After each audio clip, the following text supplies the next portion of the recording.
A very good morning to the chair, friends and fellow participants, the conference organizers and members of the audience. I am Anjali Singh from the Department of English, Mohanlal Sukhadia University, Udaipur, India.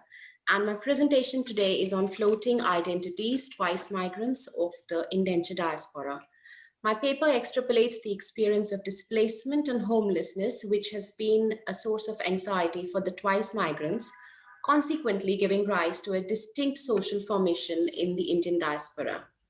I will not go through the whole background to the indenture because everyone here already knows about it, but I will begin with an iconic quote by Salman Rushdie in Imaginary Homelands. He argues that the past is a country from which we have all immigrated, and that its loss is a part of our common humanity. It is important to note here that the indenture system was never meant to be permanent. The immigrants did not arrive in the new land with the objective of making it their permanent home. However, history proved differently.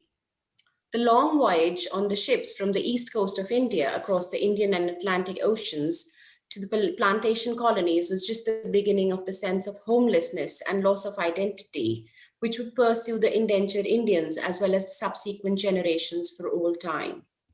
Marianne Hirsch's concept of post-memory, although she used it for survivors of the Holocaust and it has been used to define the condition of migrants elsewhere, can be used to explain the belated memories of indenture that are experienced by those who do not directly bear witness to it.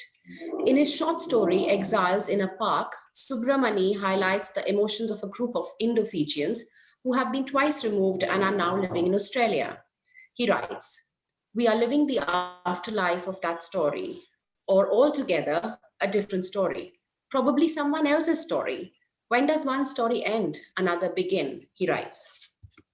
The first reconstruction of identity for the indentured people took place on the floating liminal ship that bore them across the oceans from their motherland or homeland to the host country.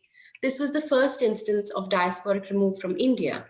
On their arrival in the host countries, the sense of isolation from the homeland was absolute. The host countries did not accept them with open arms. Even after indenture had ended, the children born to indentured parents developed an exilic perspective, which was supported by a double consciousness, which in turn highlighted the memory of an imagined homeland. Shunned by the natives as outsiders and by their own Indian brethren in India as outcasts, the indentured Indians were literally and metaphorically cast adrift and left to float. Historian Brij Vilal in Chalo Jahaji writes, "Once they had served their indenture, the Indians were left to their own devices. Returning to India was not an option for many as they had been dispossessed of their homes in their native villages. However, staying on in the host country presented its own set of problems." V.S. Naipaul in the Middle Passage writes, "Living in a borrowed culture, the West Indian, more than most, needs writers to tell him who he is and where he stands." Jahaji, Frank Birbal Singh's anthology, contains potent narratives on the Indo-Caribbean indentured experience. It focuses on the issues of immigration as well as the outsider experience of the Indo-Caribbean diaspora. The stories throw light on the hyphenated identity of the twice migrants and projects their experience as one beset with the anxiety of displacement and finally disillusionment. In this second shift or removal of the diaspora, the modalities of identity and representation are in a sense displaced, accounting for multiplicity in the meaning of identity. The Job Interview by Christine Singh in the anthology realistically illustrates the predicament faced by her protagonist, Chris, who is a twice migrant. His grandparents hailed from India and were indentured to a plantation in Trinidad. His parents moved to the UK before he was born. The confusion faced by him over his status, whether he is a citizen or an immigrant, is brought out clearly and evocatively through his feeling of alienation and exile in what he considers his home. The questions underlying the story remain unanswered till the end. Chris wonders, what is my point of origin? Where do I call home? The process of answering this question for the twice migrants is more complex, since a homeland is always a prerequisite starting point from where an identity is felt to originate. A cultural identity necessitates rooting a shared culture in a historical past. Post-colonial theorist Stuart Hall in Cultural Identity and Diaspora describes identities as the names we give to different ways we are positioned by and position ourselves within the narratives of the past. Hall sees cultural identity being enacted in at least two different ways. The experience of the twice migrants, while emphasizing the issues of migrancy, also evaluates their negotiating, interrogating, and navigating the cultural constructs involved in aiding the emergence of a new hybrid identity. Historian Brinsley Samaru suggests in India and the Caribbean that the West Indian East Indians will neither be West Indian nor East Indian until they first of all come to terms with themselves. And this process certainly involves an understanding of their Indian connection. Thus, identity is constructed or reconstructed through a shared past and a shared presence in order to find the answer to the elusive, who am I? Christine Singh's story opens with the protagonist, Chris, being offered a summer job at IBM London. She narrates how Chris, while growing up, had been embarrassed and annoyed with the West Indian lilt in his mother's speech. Each time he would point out to his mother that she was a Trinidadian while he was British. The refrain would be, how come yeah is English? I tell you already, yeah is Trinidadian, just like me. When he turned 9, Krishna, the Hindu name with which he had been christened at birth, consciously started calling himself Chris. This change in the name was necessitated by the fundamental question of identity and a bid for adaptation and assimilation in the country into which he had been born and to which he thought he belonged. However, his sense of belonging has always remained under question. Why?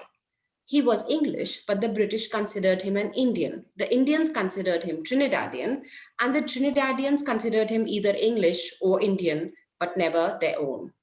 The ignorance and indifference of the people he considers friends results in the creation of stereotypes, whereas the loss of shared ethnicity with the Indians creates a vacuum in his mind. He is caught in the vortex of identity reconstruction and acculturation, which can be viewed through a multitude of emotions which he exhibits. They range from denial to anger, to racial segregation, to nostalgia, guilt, and finally, helplessness. His school friends and mates are ignorant and indifferent in their perception of the historical and contemporary social struggles faced by his people. In school, Chris chooses to play football instead of cricket, a move that annoys his father. He wants his son to play cricket as it was in his heritage. However, even though Chris is a good football player, he is made to sit on the bench and is never allowed to play any match. As a 13-year-old, he faces a paradox and realizes that finding friends is like fighting a losing battle. The milk chocolate Chris has grown up receiving a stare, a giggle, or sometimes even a shove against a desk. Identity is a performative act with certain facets being highlighted in certain situations, while cultural identity itself undergoes transformation. When his father puts him in a West Indian social group so that he can make friends, Chris is perplexed at finding that everyone there had black, frizzy hair. When he tries to connect with them, he is shunned and treated as an outcast by the latter. They say, "You said you was English. You don't sound like a Trini to me. And I think this group is for children from there." This exchange thus illustrates in a very stark manner the loss of shared ethnicity. Cut loose and set adrift to float, the homeland is lost twice to the twice migrants. When he tries to correct his girlfriend Sarah that he's not from India, he is unable to explain or to understand and make her understand the concept or the system of Indian indenture. Chris says that he isn't from India. My grandparents were, but my family's from Trinidad. He insists on being called British. I was born here. I am not an immigrant. Finally, at the end of his tether and backed by a lifetime faced resolving the crisis of identity and belonging, Chris explodes on Sarah. Your country grabbed up cheap Indian labor and stuck them in their colonies. Did your precious country not teach you that in your history lessons? We were dragged, whipped, beaten, and killed just so your country could get rich. This explosive encounter leaves him anxious and confused. From an identification as a Brit, In a second, he switches and he identifies with India. Now, what happens is he starts to question his identity. And on the way to the interview where he was supposed to be going, he comes face to face with the void again, with a sense of emptiness, which is compounded by helplessness. During the course of the interview, Chris relives the sense of exile and alienation that has been a part of all those who have faced a double migration. On being asked whether he's from Deptford, he responds after a lot of thinking, I do live in Deptford, and I've never lived anywhere else, but that's not where I am from. Urged to answer where he actually comes from and taunted that it is not a difficult question, Chris responds almost furtively, I really don't know. This poignant and evocative answer captures the very essence of loss that is inherent to the twice migrants.